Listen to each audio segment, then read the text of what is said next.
O Brasil completou 30 anos de democracia após o fim do regime militar, mas a política ainda é algo muito distante das pessoas. Somente no período eleitoral vemos uma comoção geral, quando os problemas e as soluções para o país são discutidos nas repartições públicas, nas mesas de bares, dentro de casa, nas universidades, nas escolas e em outros ambientes sociais. Para muitos brasileiros e brasileiras, a política se resume a isso. Essa pouca participação social tem graves consequências, que passam despercebidas, mas afetam a vida de todos, queiram ou não queiram. Nesse episódio vamos falar sobre essa distância entre o cidadão comum e a política, dessa alienação e as suas consequências. Por outro lado, é preciso mostrar experiências que caminham em outra direção, construídas por grupos de pessoas que exercem sua autonomia e buscam melhorias para a sociedade.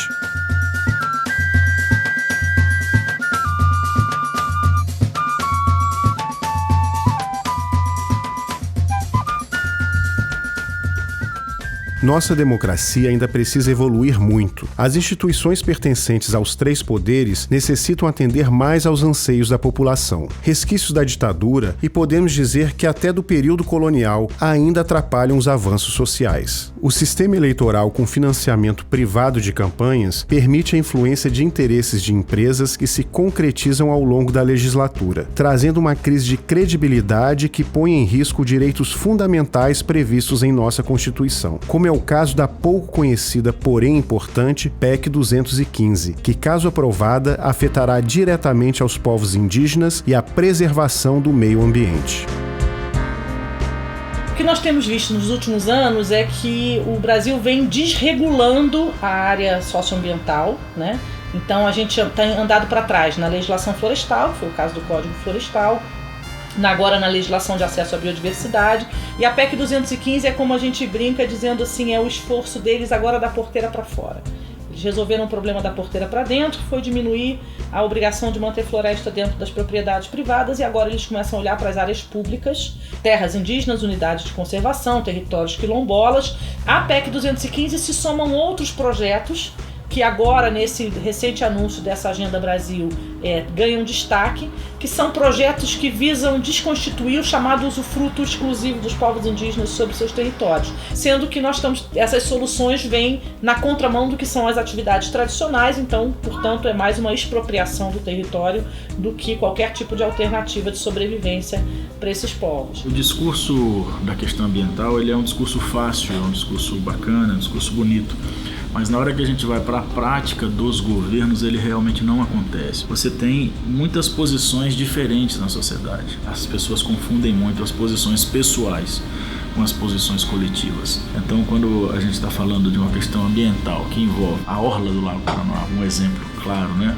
Onde as pessoas se sentem no direito, até pela omissão do Estado, elas se sentem no direito de ocupar aquele espaço e dizer, não, isso aqui é meu porque o governo não cuidou, o Estado não cuidou, eu vou cuidar, isso eu cuido é meu. Há um problema sério porque normalmente essas pessoas têm muito poder e eles usam o seu poder, mesmo sendo defensores da questão ambiental, falando de sustentabilidade, quando é no meu, não. Muito foi falado sobre as manifestações ocorridas em junho de 2013, e não há como negar a relevância dos atos realizados em diversas cidades brasileiras. Mas não é de hoje que setores da população se organizam para melhorar suas respectivas realidades. Há diversas maneiras de se fazer política. São movimentos sociais, sindicatos, grupos autônomos, cooperativas, luta pela democratização dos meios de comunicação, pequenos agricultores e ativistas de diversas causas. Exemplos vivos dessas formas de construção política. Ações locais são um começo para o processo de mudança e fundamentais para a participação política efetiva dos cidadãos. Um outro ponto dentro dessa forma de ação dos coletivos é a retomada de coisas basilares, como a ação direta, né, como forma de relação com o Estado, e não a negociação, não a burocratização, como essa forma não só de relação com o Estado, mas também de reivindicação, de ação interna e de trato com relação a empresas ou grandes corporações, né? Então a ação direta como mais uma dessas formas de ação. E também a retomada de práticas de trabalho de base e de inserção social. Uma vez que a esquerda hegemônica foi para a disputa burocrática e se perdeu nessa disputa burocrática e deixou de falar com a população, esses grupos estão numa tarefa até meio hercúlea, tentando realizar a reinserção social e a reorganização da sociedade contra as grandes pautas que atacam a sociedade, né? No caso, racismo, machismo, homofobia, o capitalismo, os crimes, assim, a estrutura da exploração de renda, os crimes ambientais e a degradação da natureza.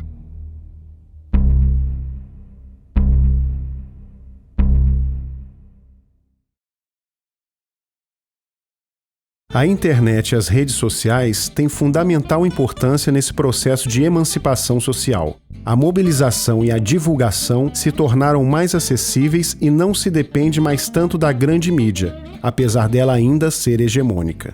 Com a ajuda da web, cresce a inserção de políticas públicas voltadas para a cidadania. A gente tem hoje movimentos que têm uma capacidade muito forte de desconstituir. Isso não só no Brasil, mas a internet, essas mobilizações em rede em geral, elas têm uma grande capacidade de desconstituir, né? De derrubar governo, de pedir queda de governo. Isso aconteceu em muitos lugares, desde o mundo árabe, né? No Oriente Médio, até na Espanha, né? Enfim, em muitos lugares isso aconteceu. Agora, a capacidade de construir, a gente ainda não tem muitas condições de ver isso acontecendo, né? A gente não vê essa mobilização em rede como capaz de apontar de fato para uma nova política, para uma nova maneira de construir ideias, de transformar o mundo. Um ótimo exemplo disso foi a concretização da Lei da Ficha Limpa, que reuniu cerca de 1.600.000 assinaturas e hoje impede por 8 anos a eleição de políticos condenados em processos criminais em segunda instância, cassados ou que tenham renunciado para evitar a cassação. A Lei da Ficha Limpa teve um efeito muito importante, não somente esse de melhorar as candidaturas, de fazer com que os candidatos, que os partidos tivessem mais cuidado em escolher os seus candidatos, porque antes dessa lei, os partidos colocavam qualquer pessoa já condenada, mas tinha prestígio no partido e o partido não tinha, digamos, uma estrutura que dissesse: você não pode ser candidato porque você foi condenado na primeira e na segunda instância. E aí essa pessoa era candidata e muitas vezes não agia de maneira correta porque já tinha um procedimento anterior que não era correto, que era ilícito. E quem começa a fazer coisas erradas dificilmente vai do dia para a noite passar a ter um comportamento muito correto. A agricultura urbana, junto à produção crescente de alimentos orgânicos, tem sido um forte instrumento de mobilização social em muitas cidades. Além de promover a interação das comunidades em torno de um objetivo comum, oferece alimentos saudáveis para os moradores da região. Foi o caso de uma horta comunitária criada em Brasília, que depois de enfrentar problemas com moradores contrários ao cultivo, conseguiu a permanência do espaço. Nós estamos aqui ao lado da horta comunitária da 416. Essa horta foi criada pelos moradores da quadra. Já passamos por um processo bem longo de reclamações, inclusive reclamação ao Ministério Público, de que a horta estaria trazendo impacto ambiental para a área, impacto à saúde. E nós enfrentamos todas as denúncias. E tem sido muito importante para politizar as pessoas, para educar para a cidadania. As pessoas começaram a colaborar muito com a horta. De um canteiro foi para 2, depois já tinha 3, a gente já começou a fazer um projeto agroflorestal e a gente foi vendo que também, para mim, surpreendente, um apoio do governo, né, dos agentes políticos, assim, da instituição, né? De que sim, que a gente tem direito a usar, de que a gente pode. Um grande desafio da democracia e dos processos participativos é garantir a representatividade sem comprometer a eficiência. No projeto Águas do Cerrado, patrocinado pela Petrobras, a gestão da equipe de cerca de 30 pessoas é feita com uma metodologia ainda pouco conhecida. A sociocracia, além de garantir a plena participação social na governança e condução do projeto, permite o alcance de todas as metas de modo eficaz. Mas para além da gestão de projetos, esta metodologia tem um enorme potencial de replicação em esferas de governança, em nível de organizações sociais de grande porte e até de governos que pretendam ser de fato participativos. Por acreditar nesse novo modo de gestão, o IPOEMA implementou a sociocracia na gestão participativa do governo local para a produção de um grande evento de alcance distrital. Uma coisa muito importante quando a gente fala de mobilização é a forma e o método como se faz essa mobilização. Então, quando você está se relacionando com a sociedade civil, você tem que respeitar as diversas sabedorias. Dentro da mobilização e da educação, trabalhar o consenso, trabalhar o diálogo. Agora, no Comitê Criativo, a gente usou, junto com o IPOEMA, a sociocracia. A gente, inclusive, ia aprender.